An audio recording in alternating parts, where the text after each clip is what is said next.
우리 6번을 보면 세 가지의 빛이 있습니다. 성소에 비춰지는 세 가지의 빛. 우리가 어떤 빛을 체험했습니까? 그것은 우리 그리스도인들이 우리가 어디에 있느냐에 따라.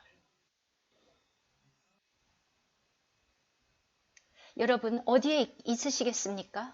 세 가지의 영역이 있습니다. 뜰에 있을 수 있고 성소에 있을 수 있고 여러분은 지성소에 있을 수 있습니다.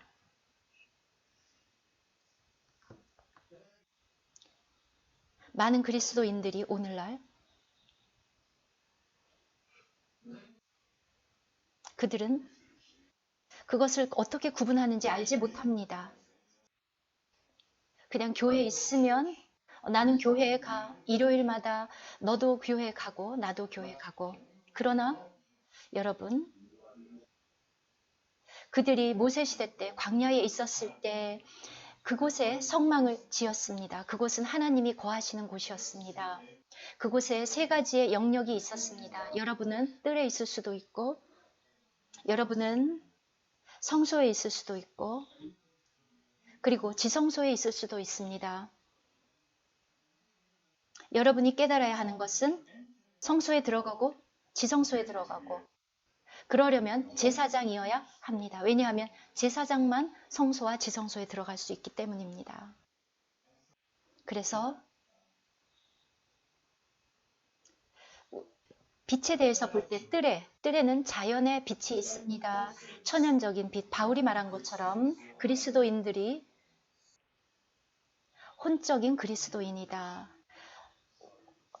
더 말하면 육신적인 그리스도인들. 고린도 전서 2장에서 바울은 혼적인 그리스도인, 그리고 육신적인 사람. 그들은 신령한 것을 알지 못합니다. 지성소에 들어가지 못합니다. 실제로 우리의 지성소는 우리의 또 영인데 우리의 영 안에 우리 주님이 계십니다. 우리가 혼적인 그리스도인이라면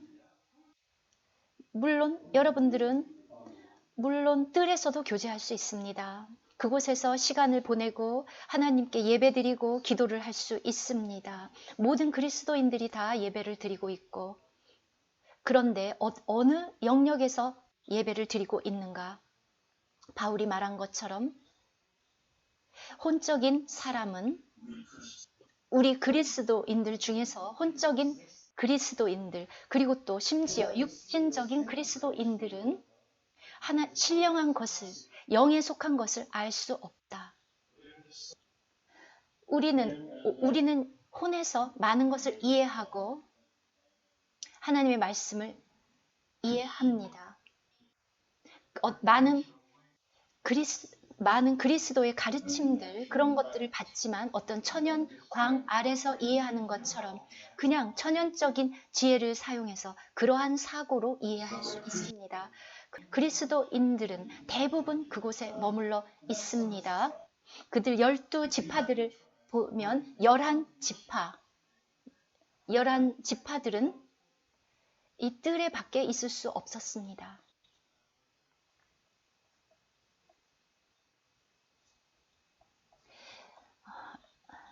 계시록 11장 1절로 가보면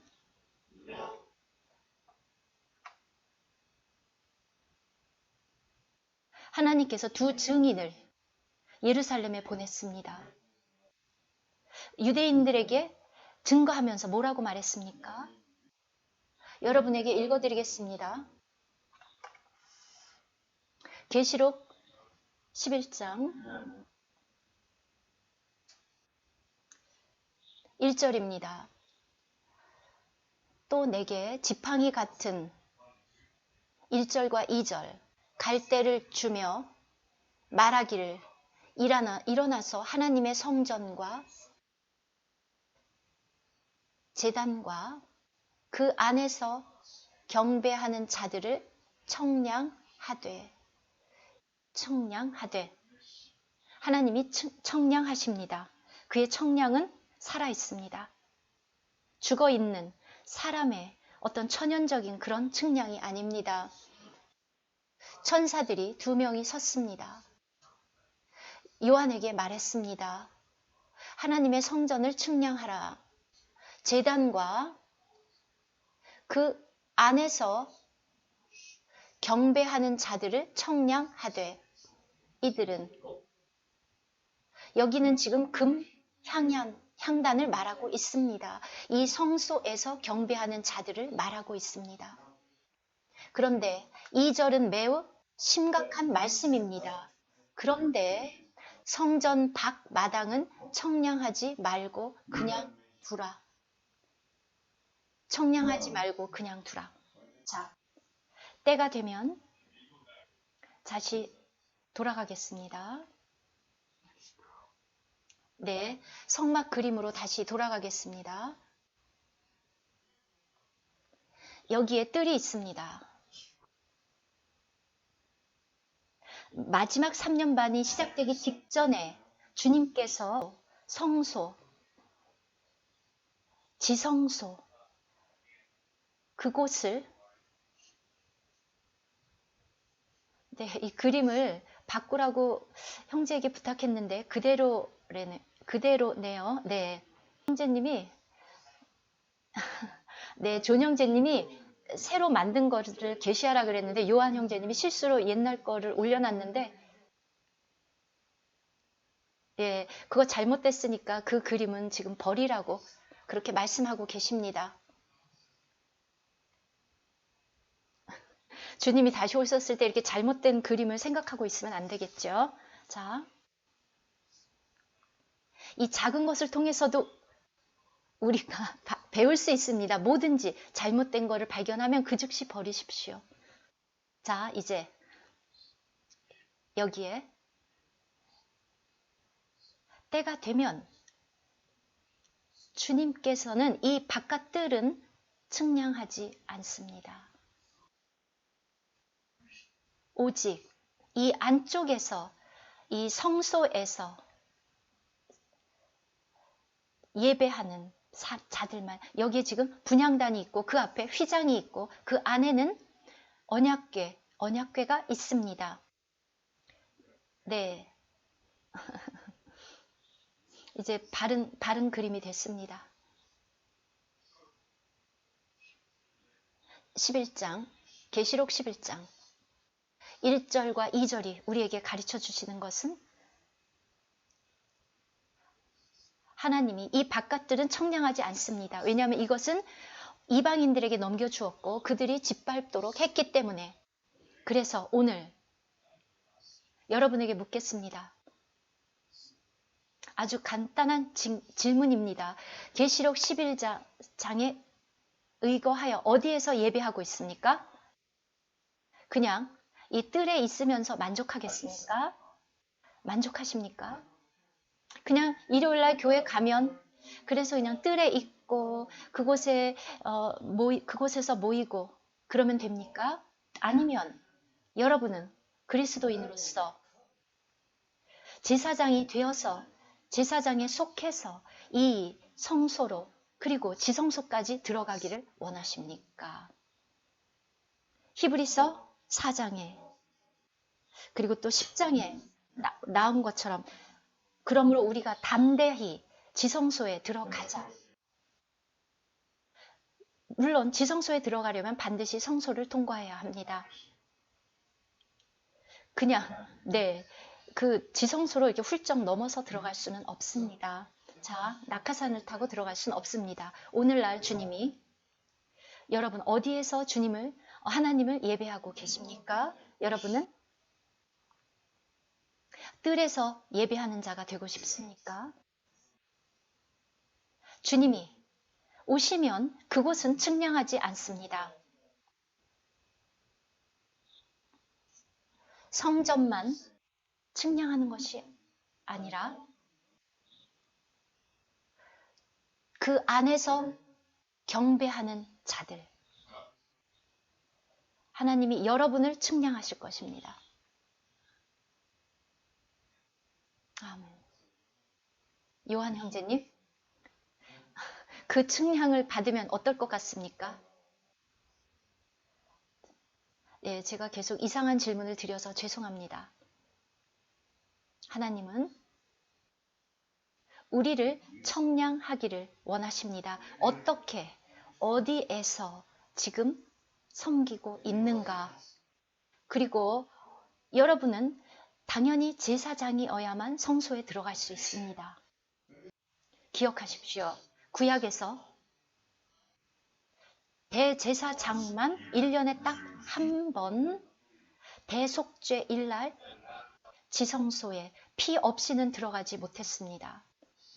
그래서 오늘 감사하게도 우리는 모두 다 들어갈 수 있습니다. 왜냐하면 예수 그리스도께서 처음으로 지성소에 참 성소, 참 성막에 참 지성소에 들어가신 첫 번째 분이셨습니다. 그래서 하늘에 속한 대제사장이 되셨고 멜기사닥의 반차를 좇은 대제사장이 되어 지금 그곳에서 우리를 위해서 앉아 계십니다.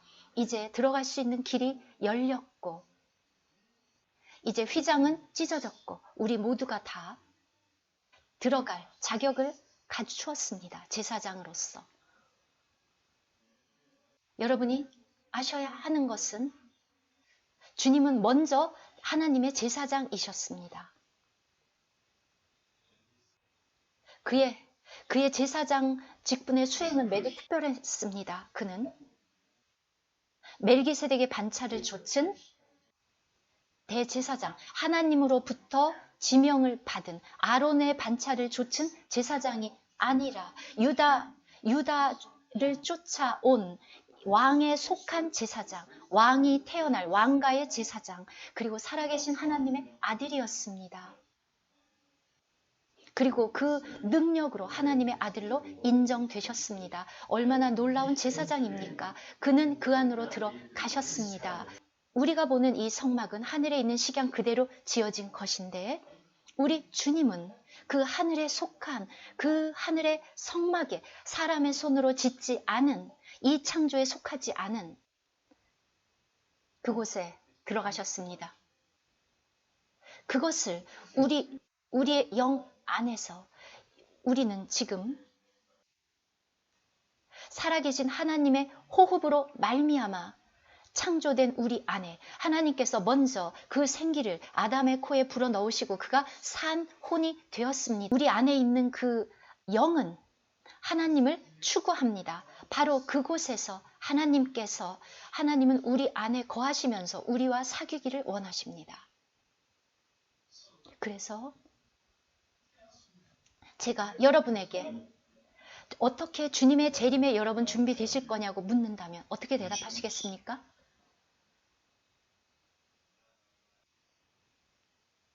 예, 요한 형제님에게 다시 묻겠습니다. 네, 지금 저를 도와주고 있는 형제입니다. 네, 도와주십시오. 요한 형제님. 그리스도인으로서 어떻게 자, 이 주님의 재림에 준비되어야 하는데 이 성막을 보면 이 중에서 어디에서 예배해야 되겠습니까? 그렇죠. 뜰이 아닙니다. 그러면 어디입니까? 아예 뜰 밖에 나가서 예배하겠습니까? 네, 지성소라고 대답했습니다. 자, 이제 아시는군요. 여러분, 형제님은 성소에서 또 지성소에서 섬기고 계십니까?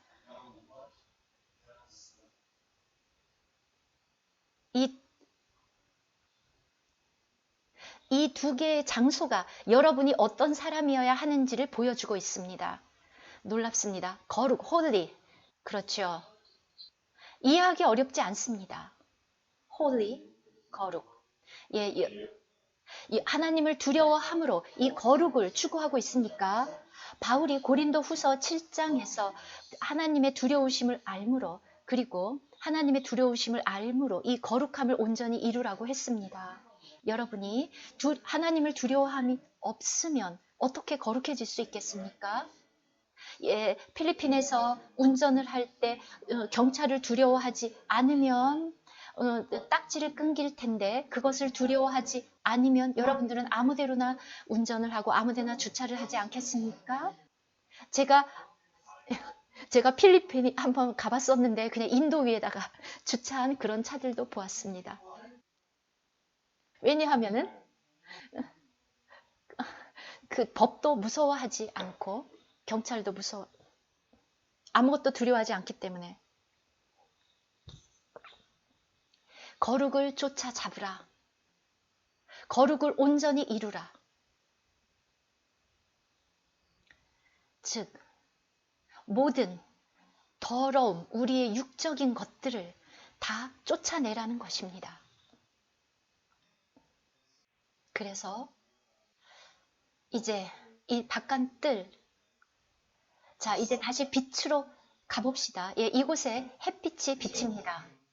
열려 있습니다. 뜰은. 그런데 여기 이 안쪽 이 성막 이 성전 이 안으로 들어가면 이 성소로 들어가면 이곳은 거룩과 관계된 곳이고 그것은 바로 생크추얼입니다. 바로 성소입니다. 그것이 네 개의 겹으로 덮개가 덮여져 있습니다. 그렇게 완벽하게 보호되어 있습니다. 보호되어 있습니다. 그리고 이 아름다운 곳 모든 것들이 그리고 정금으로 쌓여진 조각목으로 된 정말 아름다운 곳입니다. 거룩한 곳, 아름다운 곳, 가장 보배로운 곳, 하나님의 그 성분, 하나님의 본질을 표현하는 곳, 그 안에 체루빔, 그룹들이 있습니다. 그래서 여러분이 위를 쳐다보면 그 천정도 그곳에 그룹들이 있습니다. 그 그룹으로 수놓아진 린넨, 고운 세마포가 있습니다. 금실로, 황금실로 수놓아진 네 가지 실로, 세마포 실과 청색, 홍색, 금실로 수놓아진 그 아름다운 그리고 그곳에 휘장이 있고 그곳에도 또한 그룹들이 있습니다. 그리고 그 안으로 들어가면 거기에 언약궤가 있는데 거기에 또 두 개의 그룹들이 있습니다. 영광의 그룹 그리고 하나님의 영광입니다. 하나님의 영광이 그것이 거룩하지 않은 사람으로부터 그곳을 보호하는 악한 사악한 것들로부터 보호합니다. 그들은 이쪽으로 들어갈 수 없습니다. 여러분 에덴을 생각해 보십시오. 아담이 지식의 선과 악의 그 지식의 나무를 먹었을 때 죄가 들어갔고 그들은 그곳에서 쫓겨났고 그리고 하나님께서 그곳에서 그룹들로 하여금 화영검을 가지고 그곳을 지키게 하셨습니다. 그래서 여러분이 볼 수 있습니다. 한편에서 그룹은 하나님의 영광을 표현하고 다른 한편에서는 하나님의 영광을 보호합니다. 얼마나 놀라운 곳입니까? 그래서 이 놀라운 주님이 이루신 이 놀라운 속죄가 없으면 우리 죄에 대한 속죄함이 없으면 대속죄 일날 드려지는 이 화목 제물이 없으면 사람들은 오직 주님이 나를 위해서 내 죄를 위해서 돌아가셨고 내 죄를 다 씻었어 이것만 생각하고 아멘 하는데 그런데 많은 그리스도인들이 어떻게 이 대속죄일을 실제로 지키는지 어떻게 경축하는지를 모릅니다. 주님이 우리를 위해서 무엇을 열어놓았는지 바로 이 지성소로 들어가는 그 길을 열어놓았다는 것을 알지 못합니다. 그 휘장은 찢어졌습니다.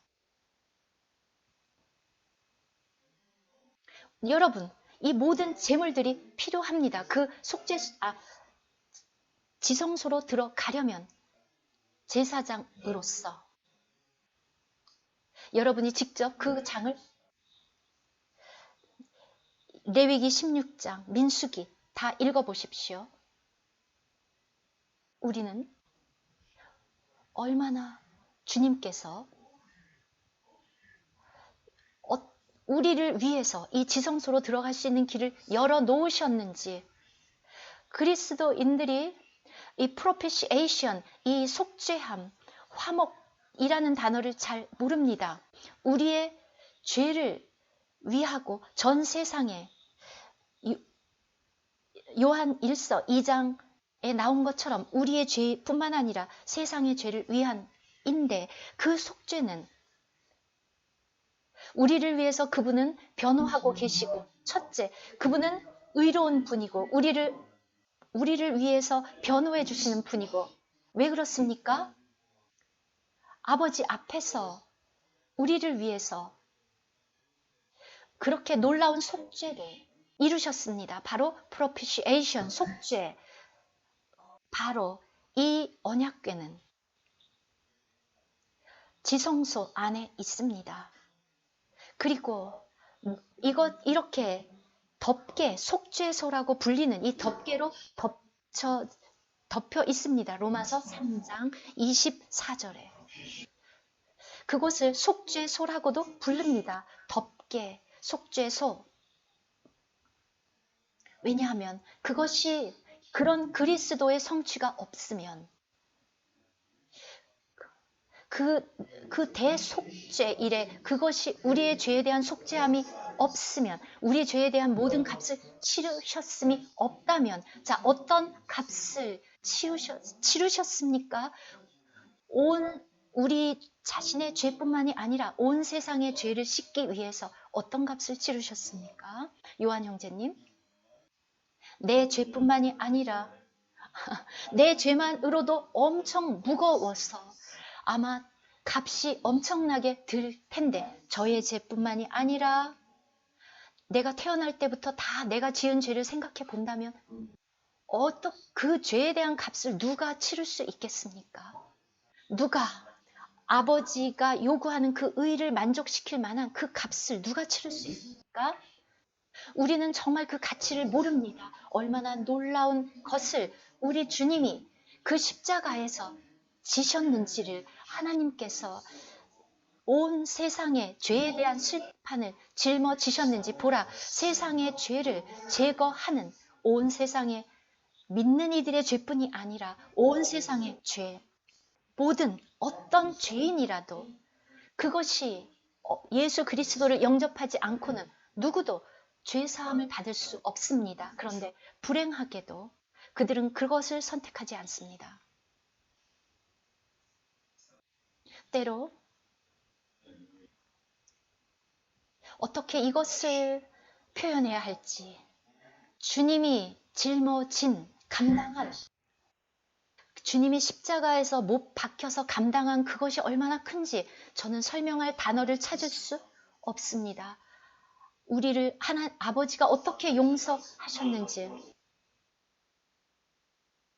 우리는 너무 끔찍해서 당연히 십자가에 못 박혀야 할 그런 사람들인데, 그 하나님이, 예수 그리스도께서 우리를 위해서 값을 치르셨기 때문에 우리를 받으십니다. 그런데 여러분과 저,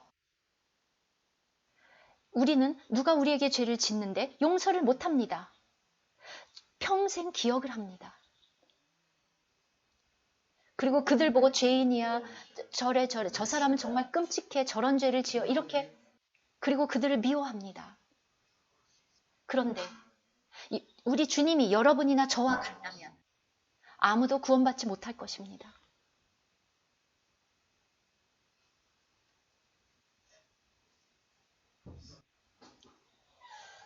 주님을 찬양합니다. 성소, 그리고 안쪽은 지극히 거룩한 곳. 여러분, 요한 형제, 저나 여기 들어갈 수 있습니까?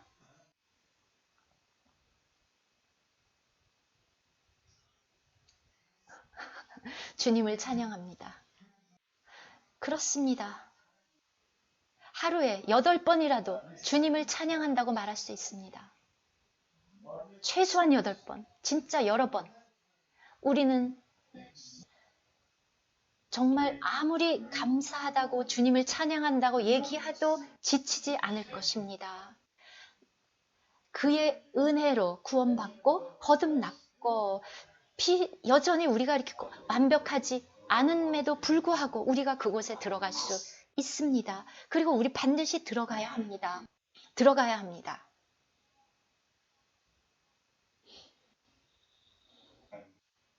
누가 자격이 있습니까? 우리 중에. 얼마나 놀라운 그리스도께서 우리를 위해서 이루신 그 속죄, 이곳을 덮은 하나님이, 이 덮은 곳을 뭐라고 부릅니까? 무엇을 덮었습니까? 우리 모두의 죄를 덮었습니다. 그 값을 다 치르셨습니다. 그래서 우리 아버지 하나님께서 우리가 그냥 우리의 죄를 자백할 수 있습니다. 그래서 약속하셨습니다.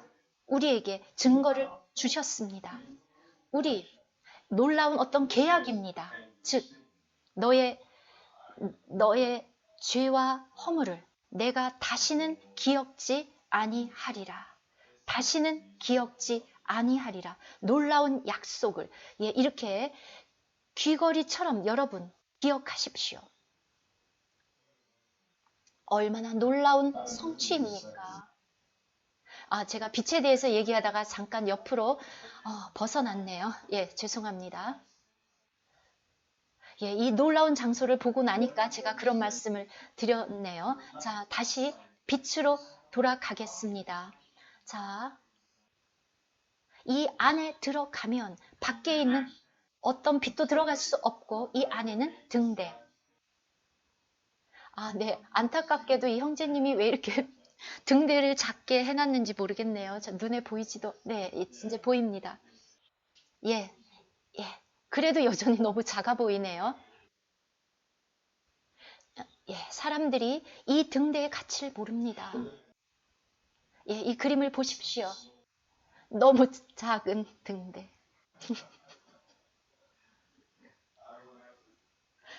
제가 형제님에게 이거를 좀 더 크게 이렇게 그리라고 제가 얘기해야 되겠습니다.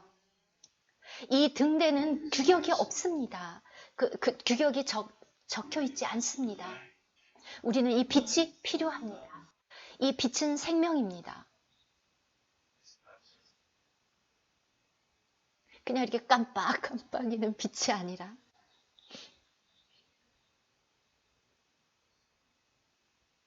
제가 보기에는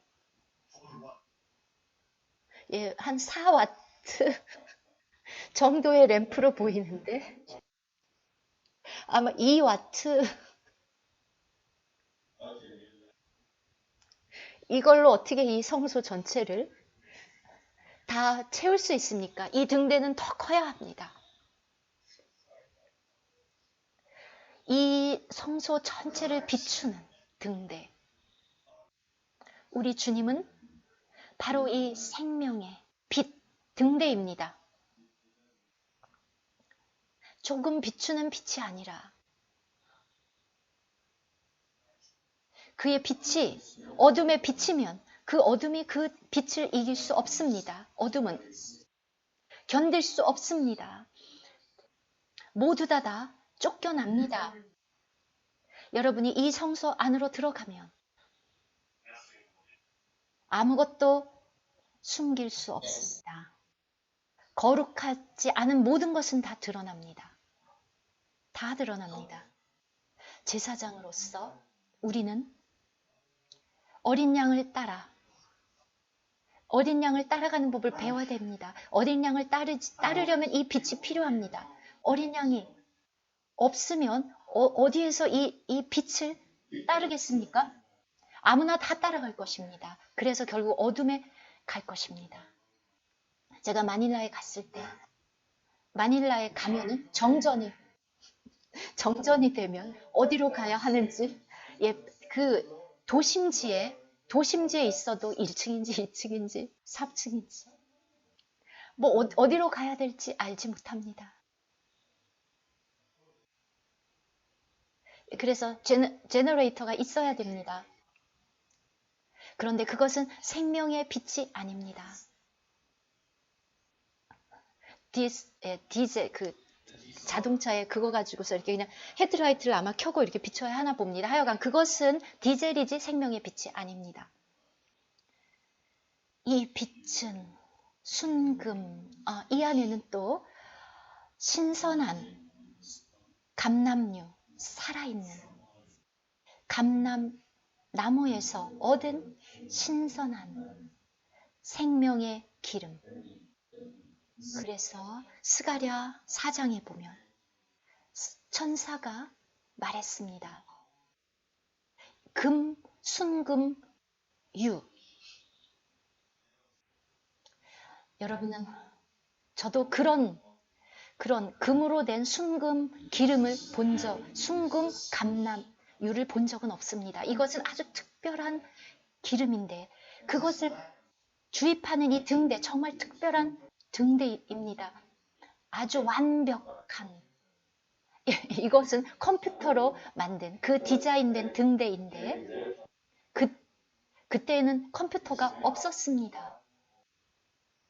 한 덩어리에 그 순금 달란트를 해머로 망치로 쳐서 그렇게 해서 만드는데 7개의 가지, 가운데 줄기가 있고 옆에 가지가 6개가 있습니다. 그래서 여러분들이 보면 아몬드 트리처럼, 아몬드 트리처럼 보이는데 바로 부활 생명, 살아있는 등대입니다.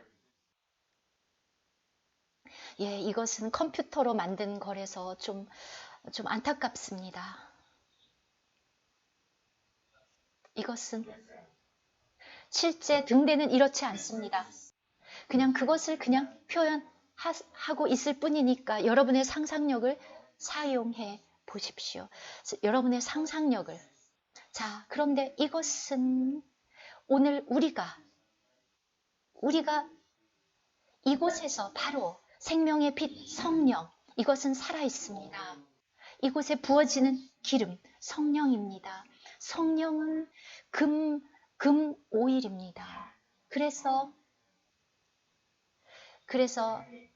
계속해서 이 등대를 계속해서 이렇게 사르는 그 기름, 열 처녀들이 갖춰야 했었던 그 기름, 무엇입니까? 우리는 날마다 이 기름을 얻어야 합니다.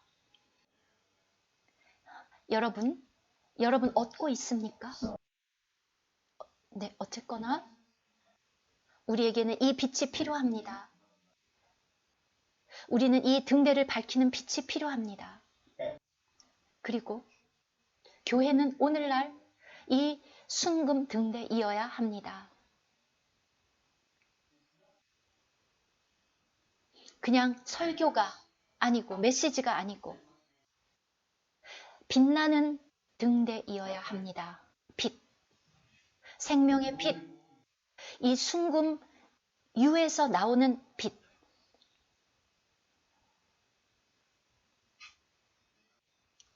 이 빛이 없으면 교회는 모두가 다 성경을 읽고 메시지를 전하지만 어떤 사람이 기도를 할 수도 있고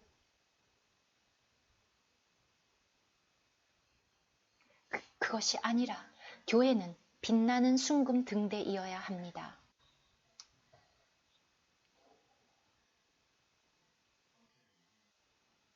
우리에게는 이 빛이 필요합니다. 태양 빛이 아니라 이 천연의 빛이 아니라 일단 여러분 들어가면 이렇게 다른 빛을 봅니다.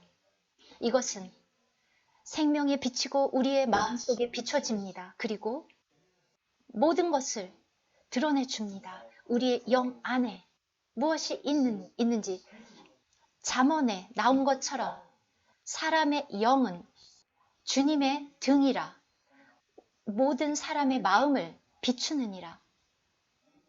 그렇지 않으면 이 햇빛은, 밖에 있는 이 햇빛이 어떻게 여러분의 속을 비춰줄 수 있겠습니까? 그런데 이 등대는, 이 성소 안에 있는 이 등대는 바로 여러분의 중심을 비춥니다.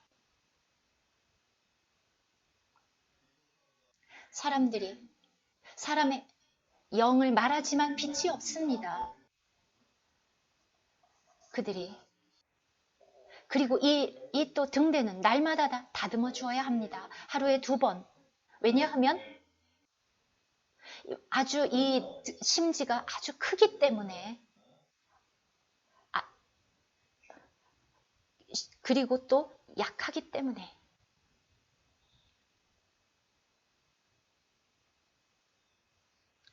유대인들은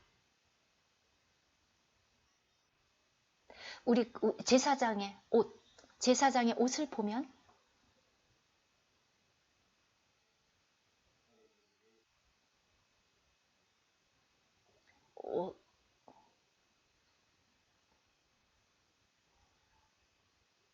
코스터나 제가 모르는 상표인데 하여튼 그런 데서 가지고 온 그런 옷이 아니고 슈퍼마켓에서 사온, 쇼핑몰에서 사온 그런 것이 아닙니다.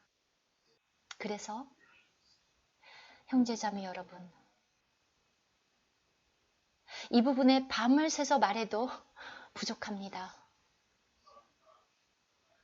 자, 다시 빛으로 돌아가겠습니다. 자, 여기에서 이것은 여러분과 함께 이 빛에 대해서 정말 교제하고 싶습니다. 여러분의 지혜로, 인간의 지혜로 이것을 이해할 수 없습니다. 바깥 뜰에서는 그것으로도 됩니다. 자연 광 아래서는 그냥 천연적인 사람은 영에 속한 것을, 하나님의 영의 일을 받을 수 없다. 고린도전서 2장에서 말하기를 그렇게 해서는 되지 않는다. 하나님의 일을 알 수 없다. 여러분들이 들어가서 이 영역에서 섬기려면 이 빛이 필요합니다. 이 빛은 여러분의 속을, 내면을 비추어 줍니다.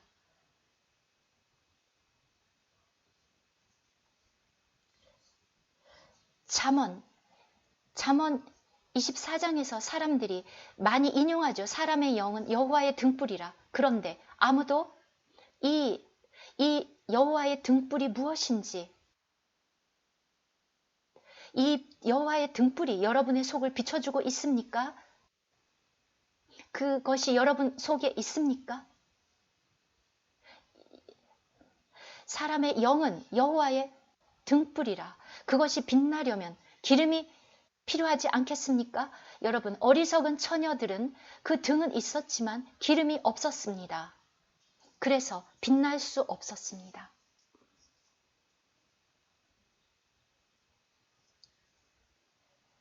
기름이 없는 등대 무슨 소용이 있습니까? 배터리가 없는 플래시라이트 무슨 소용이 있습니까? 아무 작동이 되지 않습니다. 아무 소용이 없습니다. 거기에서는 빛이 나오지 않습니다. 그래서 정말 중요합니다. 다 다룰 수가 없습니다. 자, 일단 아웃라인은 놔두고 지금 제가 아웃라인 그대로 가지는 않고 있습니다. 여러분의 영은 하나님의 등이다. 그러니까 여러분들은 그것을 관리해야 되는데, 바울이 말한 것처럼 에베소서 5장에서 성령의 충만함을 받으라. 성령으로 가득 차라. 이렇게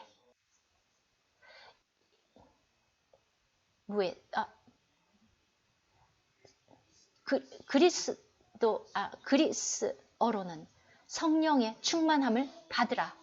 그런데 어떻게 성령 아니고서는 어떻게 그 영을 채울 수가 있습니까? 바울은 술 취하지 말고 성령의 충만함을 받으라. 예, 여러분 술에 취하면 똑바로 걷지를 못하지 않습니까? 예, 이리저리 비틀거립니다. 그런데 성령의 충만함을 받으라. 영의 충만을 받으라. 그러면 이 등대가 빛납니다. 그리고 또 그 등을 다듬어 주어야 합니다. 두 가지를 여러분은 해야 합니다. 금 가위로 그 다듬는 것으로 다듬어야 하고, 아무거나 정원의 정원을 다듬는, 잔디를 깎는 그런 것을 가지고 가서 이 등대의 십지를 다듬을 수는 없습니다. 이 너무 아주 약하고 섬세한 심지입니다. 다 타버릴 것입니다. 즉, 정말 민감하고 섬세하게 다듬어야 됩니다. 섬세하게. 너무 조금 다듬어도 안 되고 너무 많이 다듬어도 안 됩니다.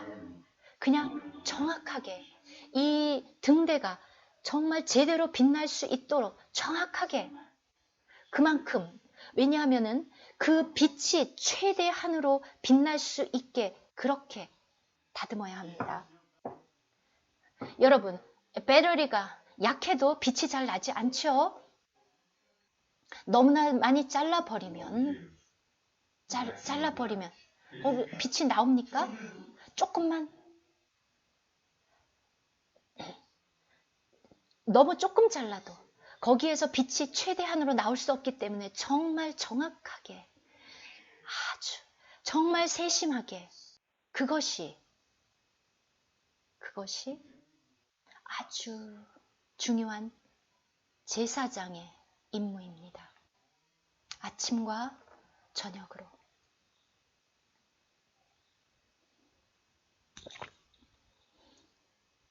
날마다 어떻습니까? 요한 형제 너무 바쁜 거 아니에요?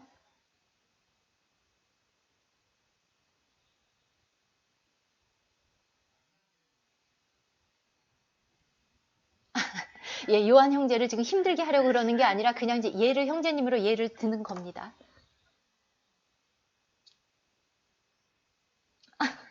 오늘 속죄양, 그 대속죄일 날 이렇게 희생양 가는 그 양이 됐네요. 네. 그러나 우리 모두가 이 그림을 통해서 알 수 있는 것, 우리 그리스도인의 삶에서, 특히 제사장으로 살면서 이 빛 안에서 걷는 것이 얼마나 중요한지, 이 빛이 우리의 중심에 비춰지게 하는 것이 얼마나 중요하지. 그렇지 않으면 우리가 거룩해질 수 없습니다.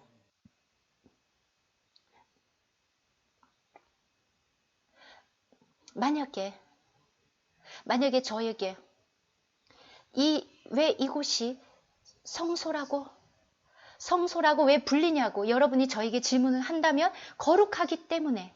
그렇다면 여러분, 이 성소에 들어가려면 어떤 사람이 되어야 됩니까? 여러분들이 저에게 그걸 질문하는데, 이곳이 거룩한 곳이니까 어떤 사람 어떻게 들어갈 수 있습니까? 거룩하면 됩니다. 거룩함을 붙쫓아서 그 거룩함을 온전히 이루도록. Perfect holiness. 왜 perfect holiness라는 말을 씁니까? 거룩함을 온전히 이루어. 왜냐하면 우리가 아직 온전히 거룩해지지 않았고 우리는 과정 중에 있기 때문입니다.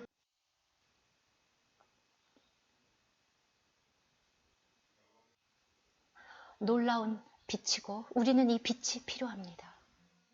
그러면 아직 여기에 있다고 해서 충분한 것이 아닙니다. 아직 안 됩니다.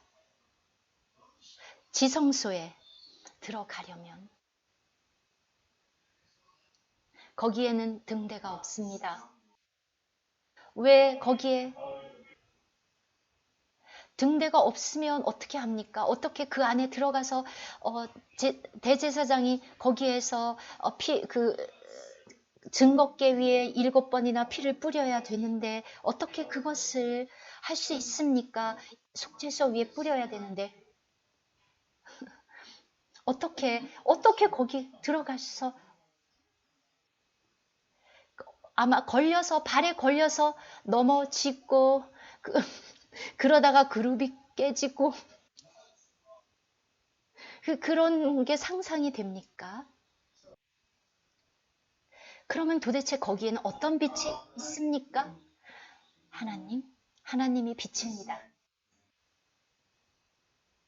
바로 하늘의 예루살렘, 그 새 예루살렘처럼 그 성 전체가 정방형인데 그 도시 전체가 새 예루살렘은 하늘에 속한 이 도시는 바로 이 지성소인데 이 지성소가 정방형인 것처럼 그렇게 똑같이 10 by 10, 그러니까 10규빗, 10규빗 이렇게 되어 있습니다. 지성소는. 놀랍죠? 새 예루살렘. 어떤 햇빛도 달도 별도 필요 없고 아무런 빛도 필요 없습니다. 왜냐하면 하나님이 그 영광의 하나님이 빛이시기 때문에 모든 것을 비추고 그 도시 전체를 비추고 있고 바로 어린 양이 그들의 등대이기 때문에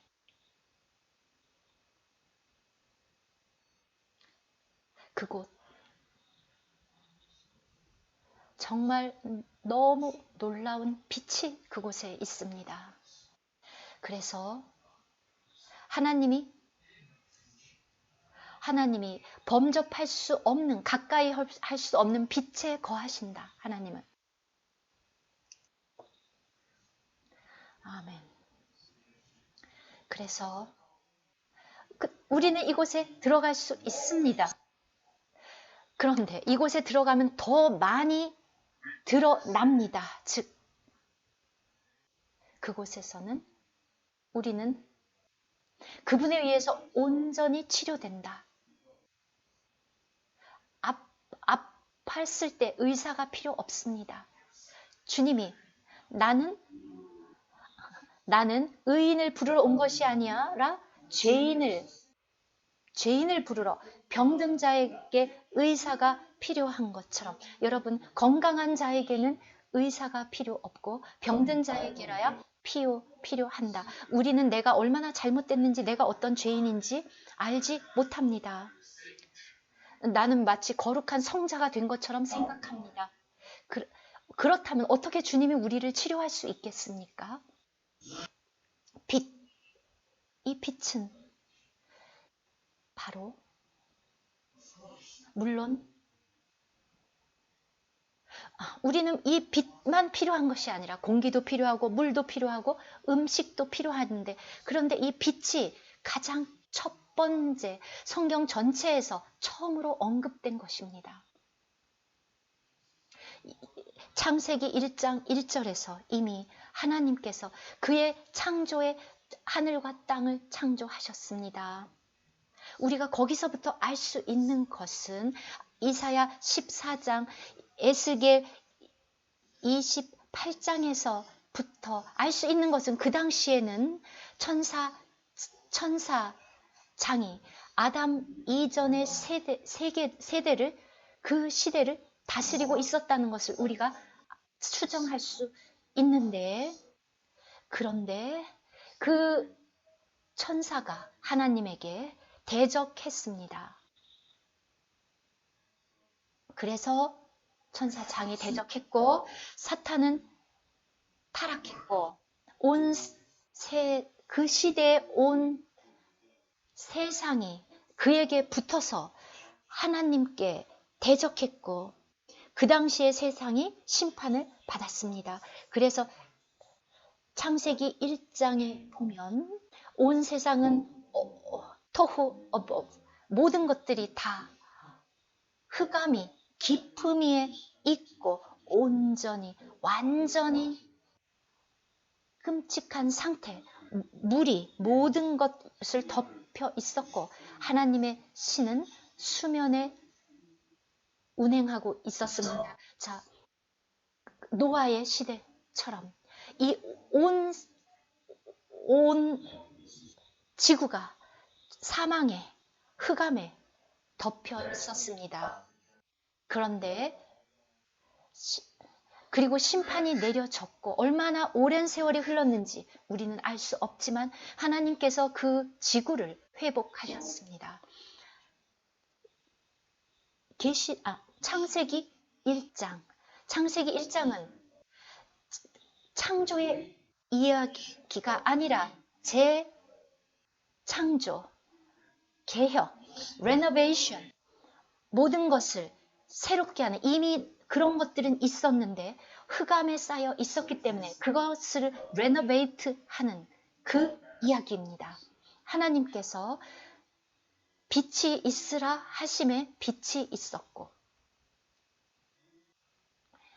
이것은 정말 깊은 의미가 있습니다. 그 당시에 천사 사탄, 에스겔 28장을 보면 그거 루시퍼 빛의 천사. 안타깝게도 그는 타락했고 빛은 사라졌고 어둠 그는 타락해서 어둠이 되었고 흑암의 왕이 되었습니다. 그 전에는 빛의 천사였는데 그래서 빛은 사라졌고 이 모든 창조는 흑암 속에 갇혔습니다. 끔찍한 상황이 되었습니다. 자, 이런 배경을 조금 아셔야 이해하기가 쉽겠죠. 그래서 하나님께서 첫 번째 창조하시는 것, 빛이 있으라. 빛이 전제되어야, 빛이 없으면 생명이 있을 수 없기 때문입니다. 하나님은 빛입니다. 그에게는 어둠이 조금도 없으시니라. 주님이 우리의 눈을 열어주셔서 이 온 세상이 얼마나 어둠 속에 있는지, 여러분이 볼 때는 이것도 멋있고 저것도 멋지고 훌륭해, 저것도, 그런데 하나님이 우리 다 이렇게 훌륭한데 어디에 어둠이 있습니까? 이렇게 우리는 얘기합니까? 싱가포르 이렇게 멋있는데, 이렇게 아름다운 도시인데. 그런데 아마 타락한 천사가 그렇게 말하겠죠. 이 세상이 얼마나 아름다워. 사람이 그렇게 생각합니다. 사람은. 그런데 하나님은 흑암이다. 온 세상은 그 악한 자의 손 안에 처했다. 아름다워 보이지만 사람들은 욕심이 있고 권력을 원하고 돈을 원하고 탐욕, 죽이고 사악하고 탐욕으로 가득 찼습니다. 속이고 사기를 치고 모든 것이 다 그 안에 있습니다. 여러분, 그게 아름답습니까? 그것을 놀랍다고 부르겠습니까? 여러분, 라스베가스가 아름답습니까?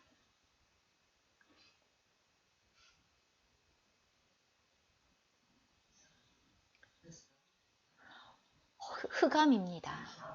어둡습니다.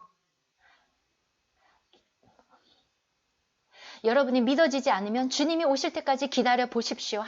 주님이 오셔서 모든 것을 다 무너뜨릴 때 기다려주세요. 이렇게 아름다운 건물이 있는데, 이렇게 아름다운 싱가포르, 이렇게 좋은 도시를 다 파괴합니까? 여러분의 시각입니다. 하나님의 관점은 아닙니다.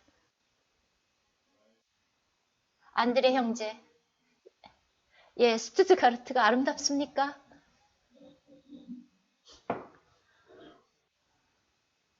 별로 나쁘지 않습니다. 이렇게 말하겠습니까?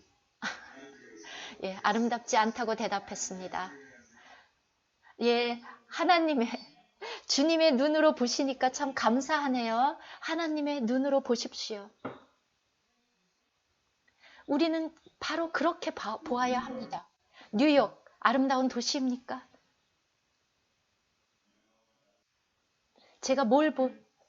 제가 어떻게 보시는지 아십니까? 죽음의 도시입니다. 제가 너무 심하게 말했습니까? 네. 형제님 말한 것이 심하지 않다고 지금 대답했습니다. 흑암. 너무 어둡습니다. 성도 여러분. 그래서 우리가 정말 알아야 되는 것. 창세기는 그냥 창조에 관한 책이야. 아닙니다. 창조에 관한 이야기가 아닙니다. 회복, 생명을 회복하는 책입니다.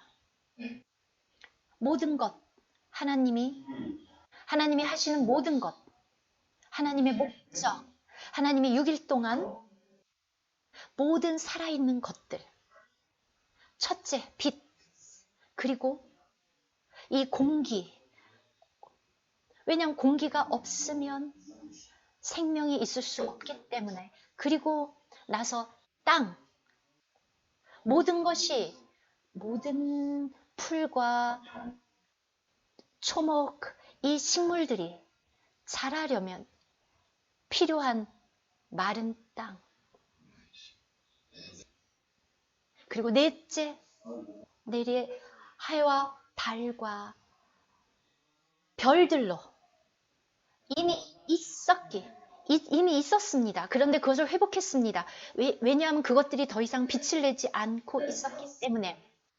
그래서 이 빛들이 큰 광명으로 낮을 주관하게 하고 작은 광명으로 밤을 주관하게 하라.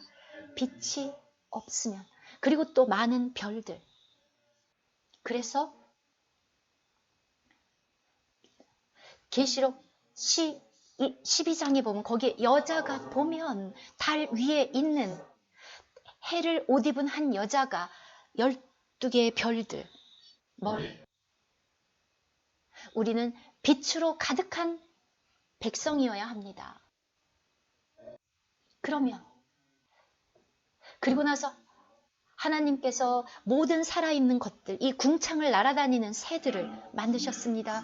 그리고 짐승들, 동물들, 이런 것들을 이 땅에 만드셨습니다. 이 모든 것들은 생명으로 가득, 땅에 기어다니는 모든 것들, 모든 살아있는 생물들.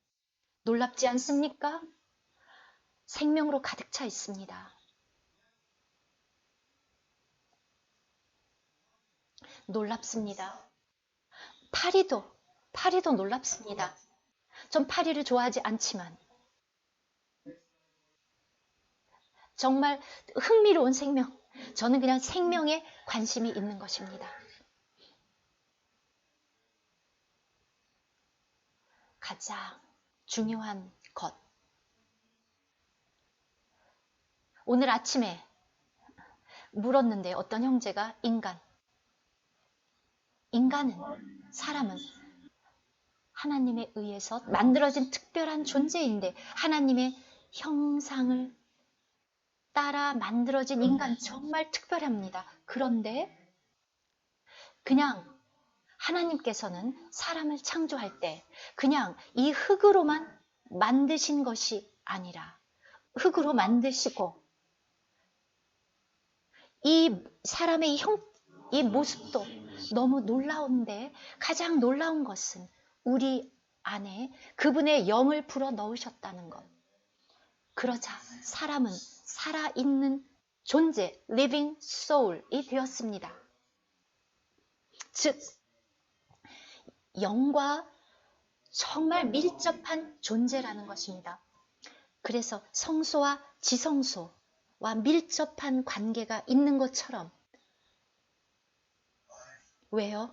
왜냐하면 하나님은 우리의 영 안에 들어오시고 우리의 중심에 거하시기를 원하기 때문입니다.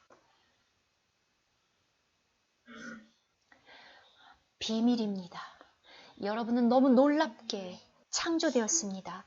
하나님의 영이 거하시는, 그리고 그 다음에 우리의 혼 안으로 움직여 나가시고 우리를 바꾸고, 우리는 타락했기 때문에, 우리는 안타깝게도 타락했기 때문에, 여러분들이 새 집에 이사 갈 때 새 집에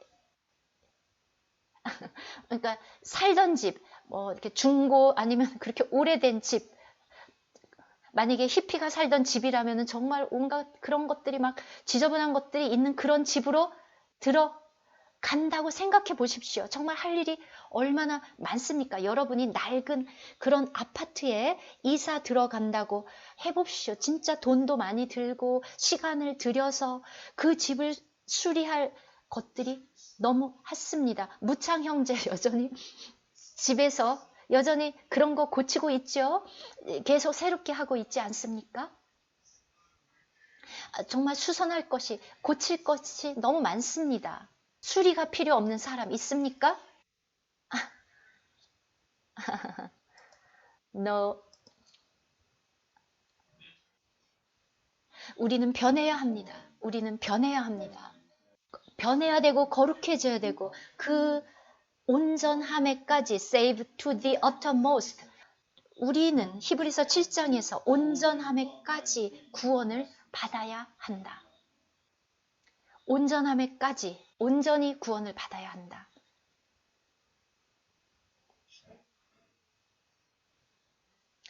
램프로 다시 돌아가야 되겠네요.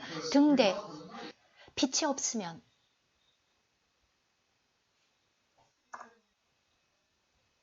아무리 뛰어난 기술자가 와도 그 아파트를 수리할 수 없습니다. 불가능합니다. 자, 여러분, 얼마나 이 빛이 중요한지 이제 깨달으셨습니까? 얼마나 중요합니까? 이 빛이 없으면 우리는 어둠에 있고 하나님이 우리를 비춰줄 수 없고, 그래서 우리는 이 빛을 사랑해야 합니다. 그에게는 어둠이 조금도 없다. 어둠이 조금도 없다. 그런데 내 속에는, 우리 모두 속에는, 우리 타락한 인간 속에는, 아담으로 인해서 타락한 우리 모두 속에는, 그래서 우리 모두는 이렇게 끊임없이 계속해서 빛이 필요합니다. 교제를 통해서, 참여함을 통해서. 여러분이 빛이 없으면 하나님과 사귈 수 없습니다. 이것이 요한 1서 1장입니다. 요한 1서 1장. 하나님과 여러분은 교제할 수 없습니다. 빛이 없으면. 또한 하나님과 더 많이 교제할수록 더 많이 여러분들은 빛을 받습니다. 왜냐하면 그분은 빛이기 때문에, 그분에게는 어둠이 없기 때문에. 여러분들이 지성소로 들어가면 우리는 아버지와 이렇게 놀라운, 아버지와 아들과 이렇게 교제하면, 요한일서 1장에 나오는 것처럼 우리의 사귐은 아버지와 그 아들 예수 그리스도와의 사귐이라. 요한은 정말로 그것을 알았습니다. 생명으로 충만한 것, 바로 이것은 빛입니다. 더 많은 시간을 이 지성소에서 보낼수록 이 등대, 성소에서 시간을 많이 보낼수록 이 등대의 빛이 여러분에게 충만합니다. 사람의 손으로 만든 빛이 아니라, 지성소에서 사람의 손으로 만든 빛이 아니라 놀라운 하나님 자체, 빛인 그 하나님의 빛으로 여러분이 예수 그리스도 안에, 예수 그리스도 안에 하나님이 예수 그리스도를 통해서 나타나셨습니다. 그 빛. 그러면 우리는 그 빛을 받고 우리 속에 그 빛이, 우리는 빛 속에 걷는 사람이 됩니다. 자,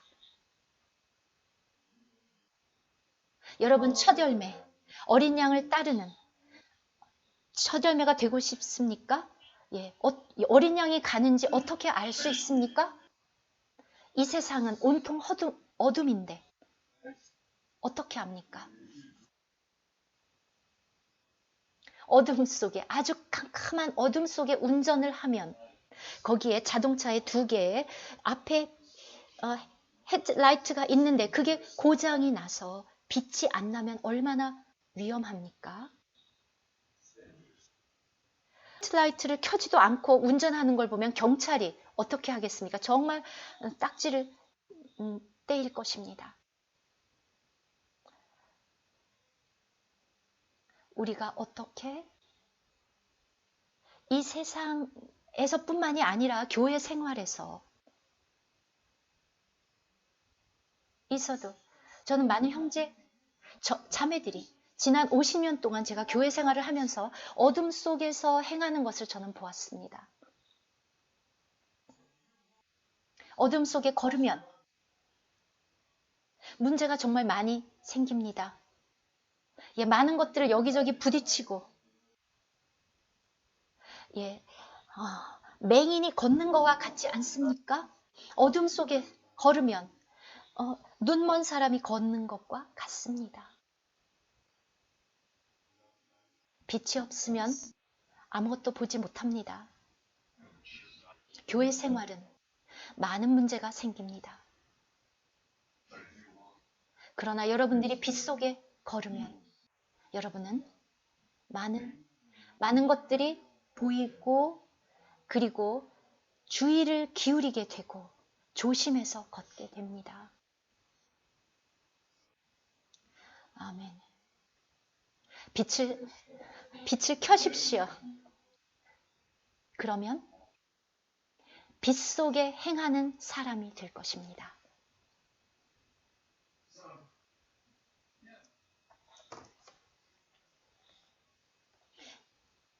여기서 잠깐, 네, 여기서 또 멈춰야 되겠노요. 네, 여러분 다 너무 피곤하신 것 같습니다.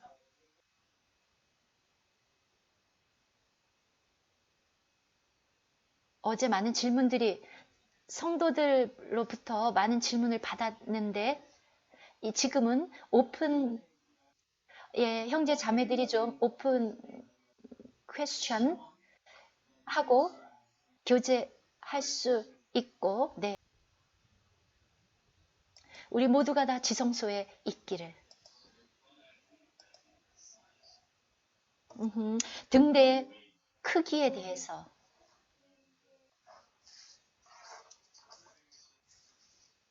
한 달란트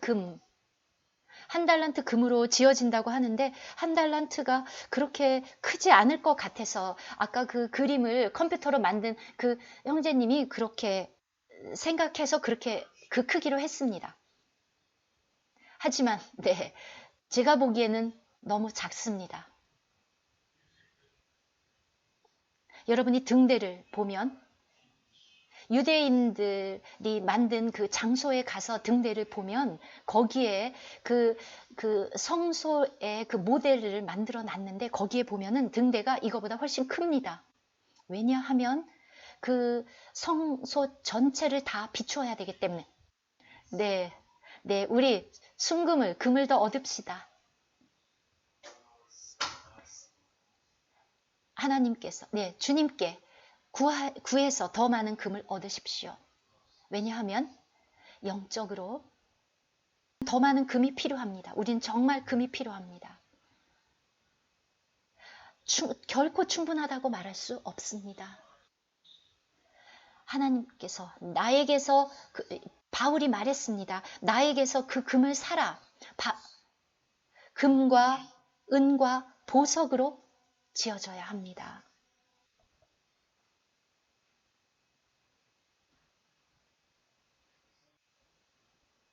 네, 예, 계속 교제하십시오. 타이완에 있는 형제님입니다. 네,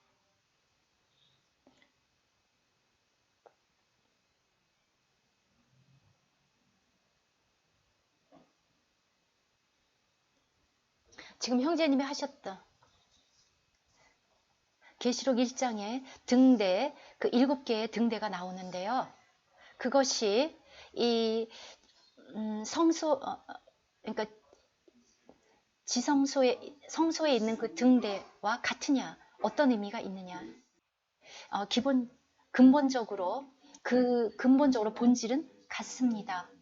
이것은 하나님에게 속한 빛입니다. 그런데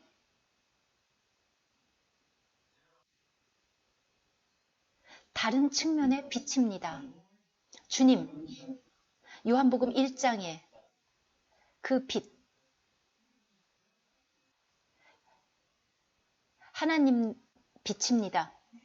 그리고 믿는 이들도 빛입니다. 왜냐하면 너희들은 세상의 빛이다.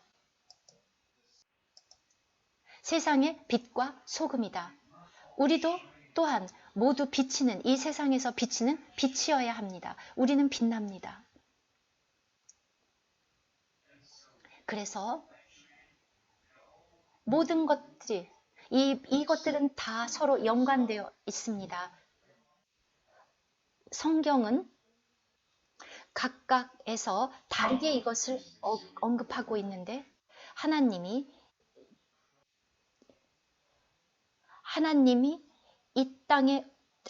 비치고 이 땅에 오신 빛, 예수 그리스도입니다. 그 예수 그리스도라는 그 빛은 온전합니다. 그리고 우리도 또한 빛입니다. 그래서 우리가 성령의 충만함을 받아야 합니다. 그렇지 않으면 빛이 그냥 이렇게 우리는 이렇게 빛이어야 합니다. 오늘 빛으로 충만해야 합니다. 그리고 예수 그리스도의 몸인 교회도 모든 것을 충만케 하는 그 그리스도의 충만, 그리스도가 없이는 빛으로 충만할 수 없습니다. 그렇게 빛납니다. 결국 교회도, 예수 그리스도의 몸은 교회도 온전히 우리가 성령으로 가득 차면, 그러면 그 등대처럼 빛납니다. 그 등대와 아무런 차이가 없이 빛납니다. 왜냐하면 그 똑같은 그 빛, 그 본질이 같은 그 빛이 우리가 육체는 입고 있지만 우리 각각에게 가득 차고 우리가 성령으로 충만하면 등대가 됩니다. 건전지가 없으면은 그 플래시가 안 되는 것처럼. 그리고 휴대폰을 가지고도 휴대폰이 충전되지 않으면 여기서 빛을 할 수 없는 것처럼.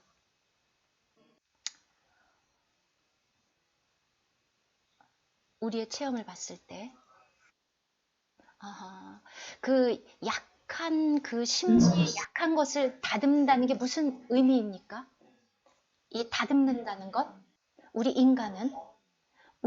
타락한 우리 인간은 여러분에게 질문하겠습니다. 여러분이 24시간 내내 복음으로 불탑니까? 일주일 내내 복음으로 불탑니까? 왜 안 그렇죠? 왜냐하면 우리는 항상 월요일부터 주일까지 자주 연약하고 다시 번아웃되고 지치고, 오늘 이 세상에 이렇게 문제가 많은 것도 사람들이 너무 이렇게 일을 많이 해서 과로해서 번아웃 되지 않습니까? 자, 우리가 이 심지를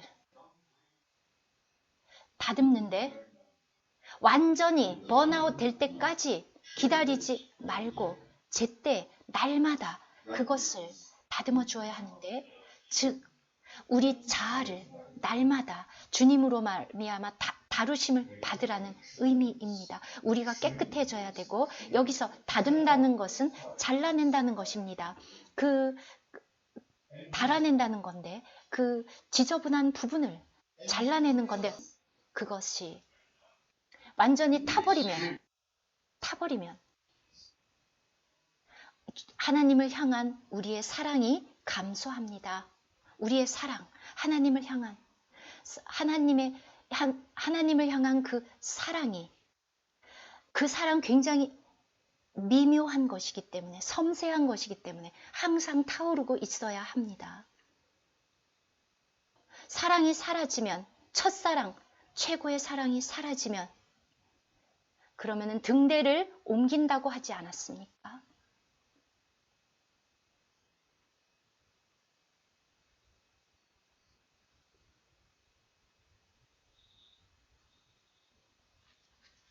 빛이 빛나지 않고 세상에서 사람들이 아무도 빛을 보지 못합니다. 그래서 날마다 아버지와 계속 그 아들 예수 그리스도와 계속 영 안에서 교제하고 규칙적으로 습관화시켜 때가 되면 규칙적으로 먹고 마시는 것처럼 우리 다 알지 않습니까? 우리가 지난번 한국 집회 때 얘기한 것처럼. 그런데 먹고 마시는 것에 그리고 숨으로 들이마시는 것, 이 모든 것, 이것이 규칙적으로 레귤러하게 여러분의 습관이 되어야, 그렇게 하면 하루는 하고 그 다음날은 잊어버리고 이틀 후면 또 이틀이 지나버리고 그 다음에 주님과 교제해야지. 하루 이틀 다 안 하다가 세 번째 날에 갑자기 한꺼번에 다 마실 수 있습니까? 불가능합니다. 제가 다니엘의 예를 들겠습니다. 정말 좋은 예입니다. 다니엘은 정말 그 잡혀간 곳에서 굉장히 높은 지위에 있었습니다. 왕을 보좌했습니다. 그가 맡은 임무는 굉장히 어려운 임무였는데, 그런데 하루에 3번 그가 자기의 처소에서 예루살렘을 향하여 창의 문을 열고 기도했습니다. 놀라운 습관입니다. 그래서 하나님과의 관계가 정상적이었고, 그는 이 규칙적인 습관 속에서 하나님의 관계가 계속 발전했습니다. 바울도 쉬지 말고 기도하라. 항상 그가 말했습니다. 하나님이 나의 증인이시다. 쉬지 말고 너를 위해서 기도하고 있는 것이 하나님이 나의 증인이다. 하나님 앞에서 내가 쉬지 않고 너희들 언급하고 있다. 에베소 교회의 골로새 이 모든 교회들에게 그는 아침 저녁으로 향을 태우고, 데살로니가 전서 5장에서 말했습니다. 쉬지 말고 기도하라. 즉, 그 자신도 그런 습관을 가지게 된 사람이라고. 제가 어떻게 그렇게 하냐고 저에게 묻지 마십시오. 그것이 습관이 되면 여러분 그것은 그 다음엔 쉽습니다. 어렵지 않습니다. 여러분 다 바쁘죠?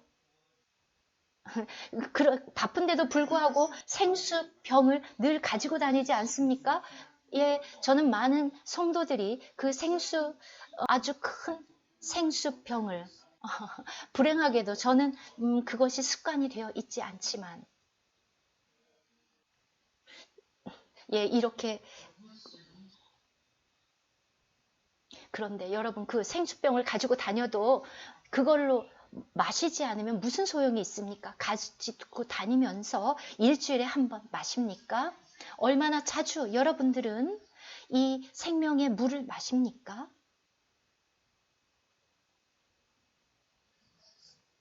그것이 중요합니다.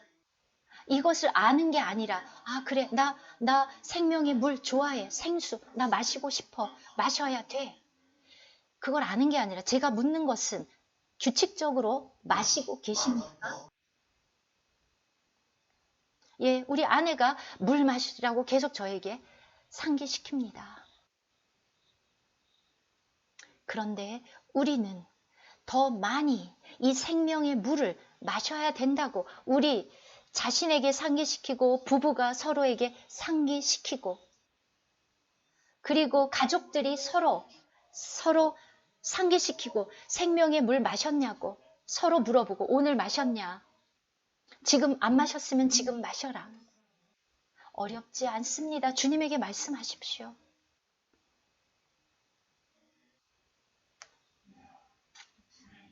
마십시오. 마시는 법을 배우십시오. 하나님을 이것을 이렇게 규칙적으로 하는 것이 키입니다. 건강한 영의 생명에 있어서 규칙적으로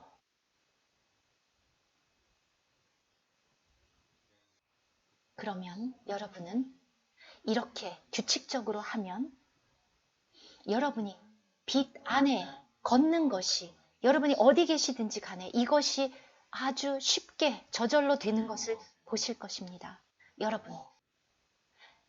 여러분은 어둠 속에 걷지 않을 것입니다.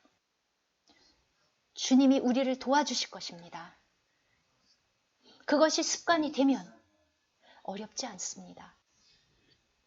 그러면 어렵지 않습니다. 그래서 아브라함 조약이 진짜 온전히 체결되면 이 습관 정말 여러분들 정착시키십시오. 먹는 것도 이 세 영역, 뜰, 성소, 지성소 말씀드렸죠? 다른 질의 음식이 있습니다. 다 다른 음식들. 바깥들에는 모두가 다 거기서 다 똑같은 음식을 먹습니다. 그 소재에서 모든 사람들이 다 똑같이 먹고 그리고 그 짐승을 제물로 드려서 또 그것을 먹습니다. 누구나 다 사람들이 다 먹고 함께 나눕니다. 그런데 성소에 들어가면 거기에 진설병이 이것은 매우 특별한 음식입니다. 제사장들을 위한 음식. 아주 특별합니다.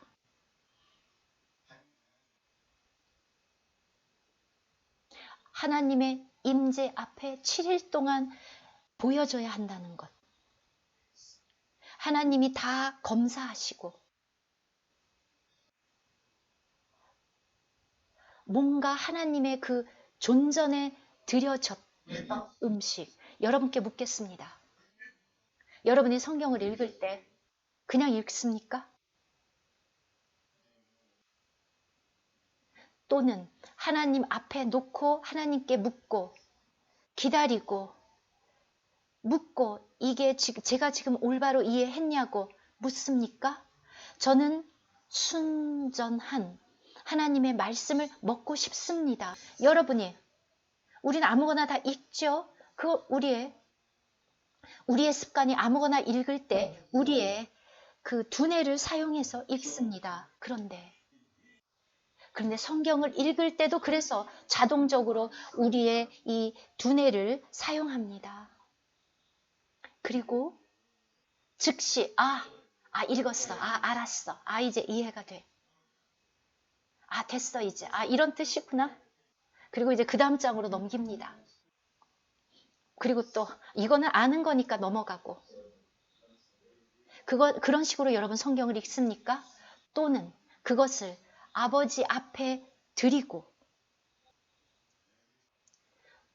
우리가 하나님의 말씀으로 갈 때마다 그것은 살아있어야 하고 새롭고 여러분 존재 속으로 들어가서 여러분에게 영양분이 되고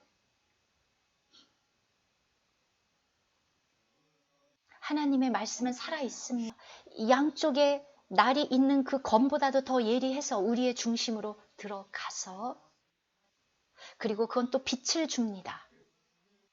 그리고 우리에게 영양분을 공급합니다. 하나님이 여러분에게 무슨 말씀을 하시는지 가르쳐 줍니다. 하나님의 말씀은 해야 제한이 없습니다. 그리고 하나님의 그 하나님의 그 호흡도 이 말씀을 통해서 여러분 속으로 들어갑니다.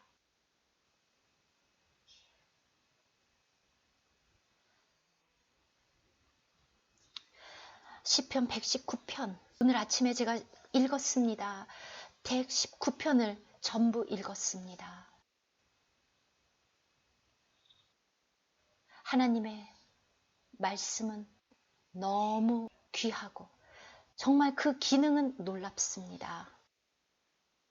모든 것, 그 안에 모든 것들이 다 살아있고 우리는 정말 그것이 필요합니다.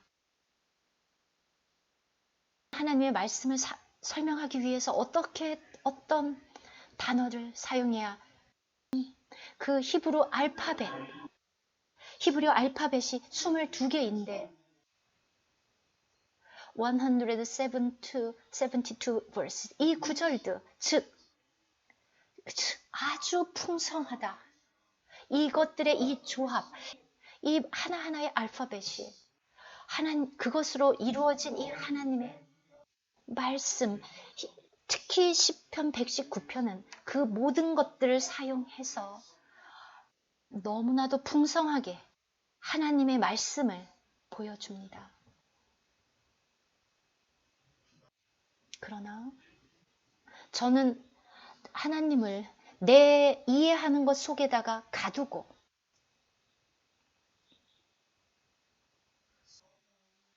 나 이거 알아. 나 이거 저번에 다 읽었어. 나 이제 다 알아. 성경. 얼마나 어리석은 사람만 이런 말을 합니다.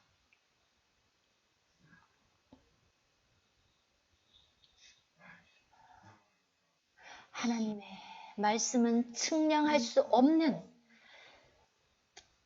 깊이도 측량할 수 없고 제한이 무한 한량 없습니다. 너무나도 보배롭고 한량 없고 정말 보배입니다. 하나님의 말씀은 이렇게 보배롭습니다.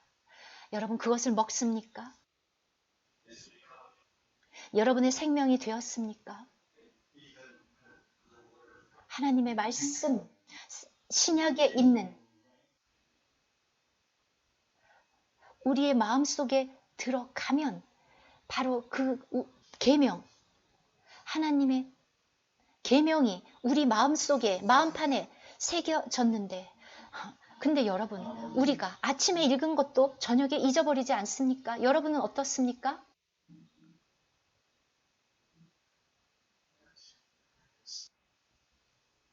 그래서 바울이 쓴 것처럼 이 하나님이 내 안에 이 고린도 후서 3장에서 먹으로 쓴 것이 아니라 하나님의 영으로 쓴 것, 이것이 우리 속에 들어와야 합니다. 정말 우리 안에 쓰여져야 할 것이 너무 많습니다. 정말 많이 쓰여져야 합니다.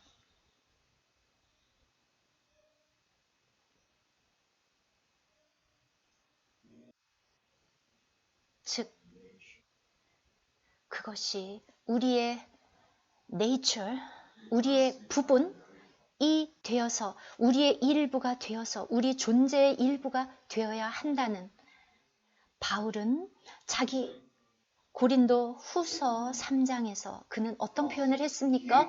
너희는 편지라. 너희는 그리스도의 편지라. 여러분, 오늘 편지 인터넷에 아이패드에 컴퓨터에 아니면 그냥 이렇게 종이로 된 성경 거기에는 다 있는데 여러분 마음에 있습니까?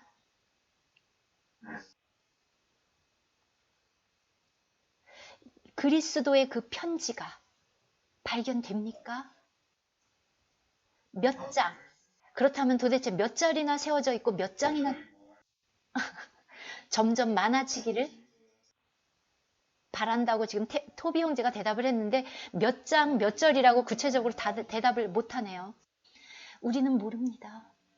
우리는 주님이 계속해서 우리에게 쓰시기를 우리는 주님에게 말해야 됩니다. 주님, 당신의 법을 저에게 기록해 주십시오. 기록이 안 되면 그냥 그 돌비에 쓰여진 것, 그것은 아무 역사가 일어나지 않습니다. 우리의 신비에, 여러분의 신비에 적혀지지 않으면 아무런 역사가 일어나지 않습니다. 그래서 바울이 그렇게 쓰지 않았습니까?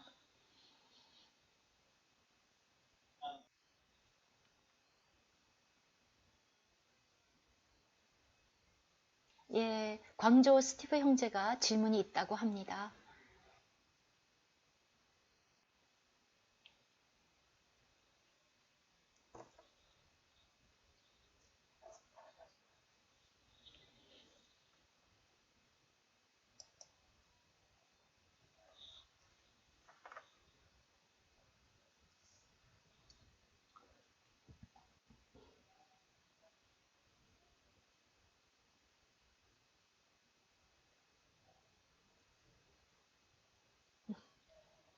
예, 이제 질문을 하려고 하고 계십니다.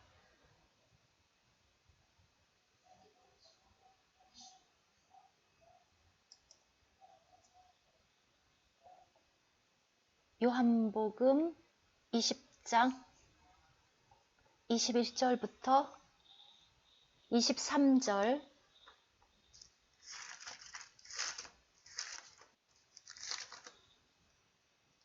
주님이 말씀하시기를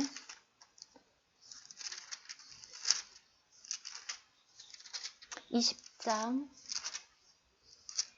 21절부터 예수께서 또 이르시되 너희에게 평강이 있을지어다 아버지께서 나를 보내신 것 같이 나도 너희를 보내노라 이 말씀을 하시고 그래서 23절 너희가 누구의 죄든지 사하면 사하여질 것이요 누구의 죄든지 그대로 두면 그대로 있으리라 이런 권능을 주셨습니다. 즉 이것의 의미가 누가 죄를 지고 이었을 때 그에게 가서 내가 너를 용서해 그러면 하나님도 용서한다는 그 의미입니까? 자, 그 구절을 이렇게 봅시다. 22절은 매우 중요한 구절입니다. 주님이 그들에게 숨을 불어 즉 그 성령이 그들 속에 들어갑니다. 그 제자들, 특히 사도들, 그들이 그냥 육신적으로 산다면 아무런 권능이 없을 것입니다. 그들은 오직 예수 그리스도의 이름으로 예수 그리스도가 그들 속에 있기 때문에 그리스도가 그들 속에 들어간 그리스도가 용서하는 겁니다. 그냥 그 제자들이 사도들이 그것을 받았기 때문에 내가 용서해 이게 아니라 에베소서 2장에 나온 것처럼 그리스도가 새 사람을 선포했고 그리고 평강 우리가 화목이 되었습니다. 먼 데 있는 자와 가까운 데자가. 그런데 그분은 이미 올라가셨습니다. 근데 이것이 전파되지 않으면 무슨 소용이 있겠습니까? 사도들을 통해서 예를 들면 에베소서에 나온 경우에는 바울을 통해서 그가 어떻게 그런 것들을 선포할 수 있습니까? 예수 그리스도가 그 안에 있기 때문에 그렇지 않다면 바울이 나는 권능을 받았어. 내 말을 들어야 돼. 내가 용서해. 이게 아닙니다. 그래서 자, 여러분과 제가 어떤 형제자매, 어떤 가족, 친구 어떻게 예수 그리스도의 이름이 아니라면 어떻게 용서할 수 있습니까?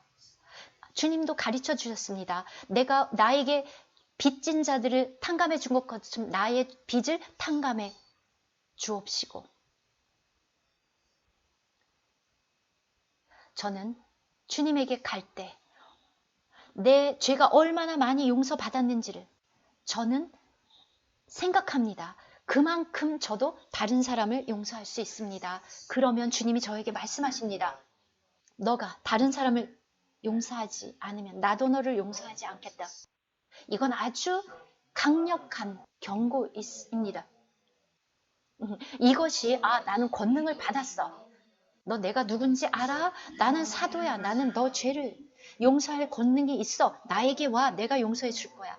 이것이 아닌데 이렇게 하면 사람들이 다 도망갈 것입니다. 아무도 남아있지 않을 것입니다. 사람들이 이런 것을 주장하는 사람일수록 사실은 그런 권능이 없습니다. 우리는 날마다 주님을 매 순간 들이마시고 항상 여러분에게 모든 성도에게 A.B. 심슨의 찬송 주님 당신을 들이마시는 법을 가르쳐 주십시오. 저는 당신을 들이마십니다. 그리고 또 나의 슬픔을 내보내고 당신의 충만을 들이마십니다. 그래서 이것은 바로 호흡의 문제인데 이러한 이 호흡이 이것이 없으면 아무도 이렇게 할 수 없습니다. 이 호흡이 없이는 여러분과 저도 아무도 용서할 수 없습니다.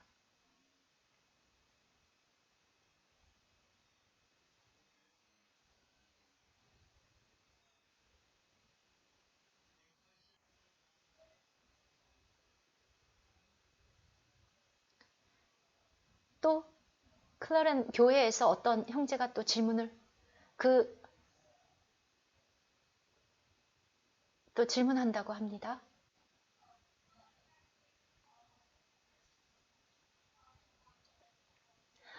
어린 양이 어디로 네, 어린 양이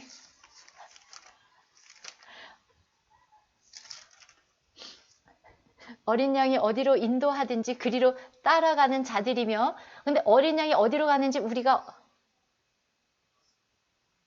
어디로 가는지 제가 어떻게 압니까? 나한테 묻지 말고 주님께 물으십시오.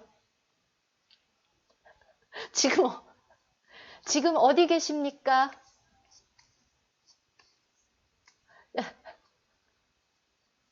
제가 그냥 농담한 거고요. 찾는 자가 찾을 거. 이 시크는 찾는 자가 찾을 것이요. 정말 누가 찾습니까? 정말 그 어린 양을 따라가고 싶은 사람이 찾습니다. 100% 찾습니다. 100% 찾습니다. 그것이 주님의 약속입니다. 아멘. 아멘. 어디에 계시든지 주님이 나타나 주실 것입니다. 어디에 계시든지 찾을 수 있습니다. 저기 seek라는 단어가요. find하고 달리 굉장히 찾을 때까지 찾는 강한 단어입니다. 제가 잠깐 설명을 덧붙였습니다. 누구든지 찾는 자가 찾을 것이요. seek. 이사야. 그를 찾는 자는 찾을 것이요. 그분을 따르는 자, 그분을 찾는 자, 누구나 다 그분을 발견하게 되고 그분을 따라갈 수 있습니다. 아멘.